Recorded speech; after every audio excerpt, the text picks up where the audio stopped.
And we will be in a further debt spiral which we can never escape from. Die Menschen werden so etwas nie akzeptieren. Es wird überall Aufstände geben.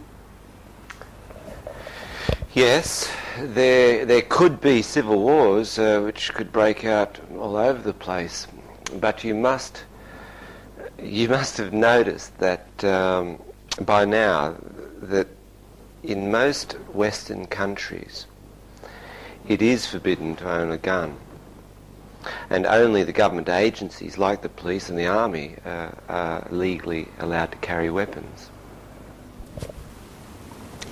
Aber unsere Polizei und Soldaten werden nie Waffen gegen unsere eigene Bevölkerung einsetzen. Well, look, really, here in Australia, our police and military are being trained to do just that. You only have to watch the news to see police and military forces constantly being pitted against civilians all around the world. But even if our own military will not act against us, the citizens, our government certainly could just happen to bring in a few thousand United Nations peacekeepers to keep the peace. Sie meinen, die Bevölkerung sollte Waffen besitzen dürfen? Look, if the Cubans had been able to keep their guns, their weapons, how long would Castro have survived? And the first thing that Lenin did to the Soviet people was to disarm them. That way they could no longer keep the revolution going, and in particular weren't able to protect themselves against their own corrupt politicians. Therefore I feel that citizens should have the right to protect themselves, and that weapons... So, wenn wir diese neue Karte bekommen, wie wird die neue Weltwährung aussehen? Yes, the world currency will most probably be electronic.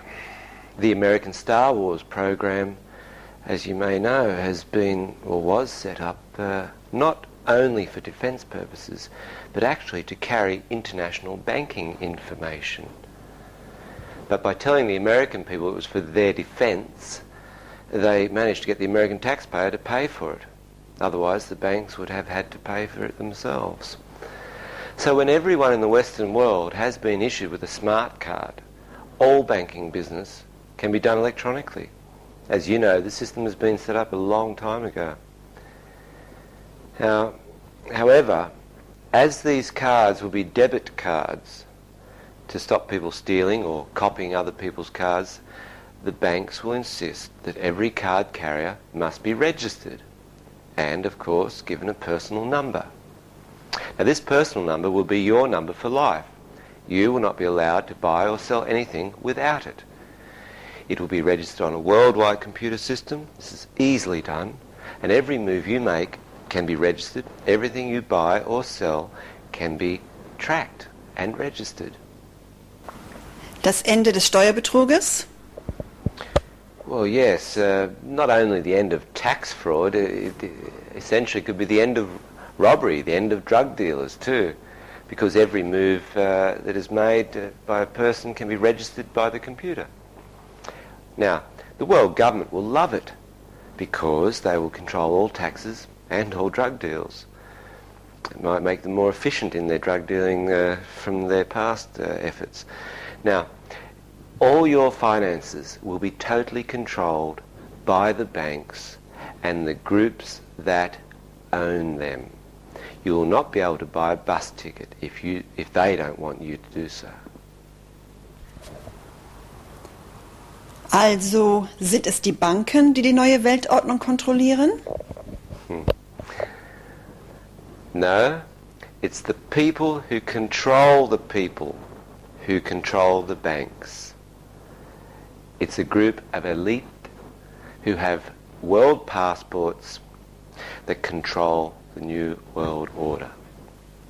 But there are quite a few groups, both political and religious, that are unwittingly supporting the idea of world government and helping to promote the New World Order elite to gain control. These people may be well-intentioned, but they are misinformed and easily controlled for the purposes of the New World Order. They would include the Marxists, International Socialists, even the Baha'i Church, just to name a few.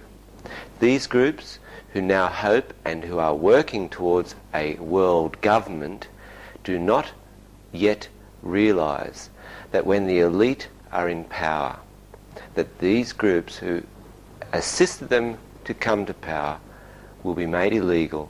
And if we look at the example of the former Soviet Union, they can be liquidated once they have been used for the purpose of the establishment of this new world order.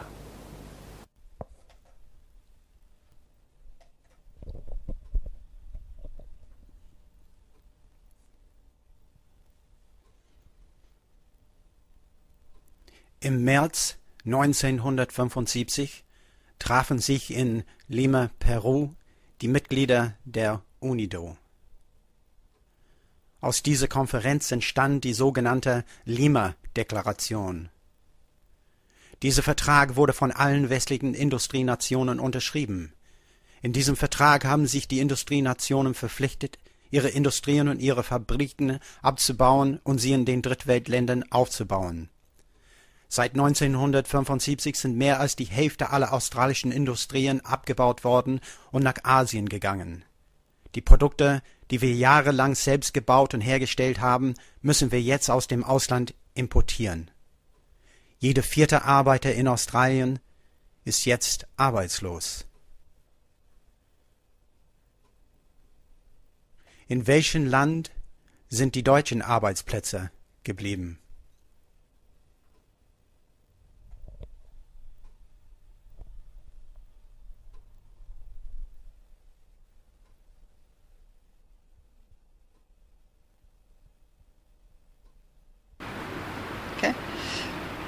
Wir sind am Ende des Videos angelangt.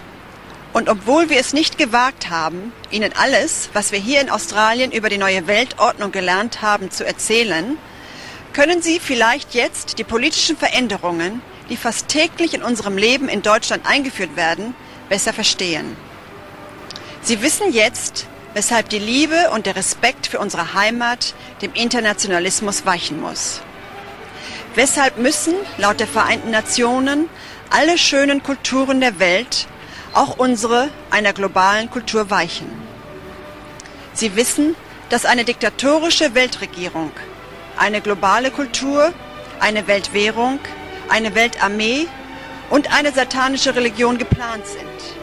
Sie wissen auch, dass wenn sie sich gegen diese pseudo-demokratisch entschiedene Weltregierung stellen, dass sie als ein Terrorist behandelt werden können.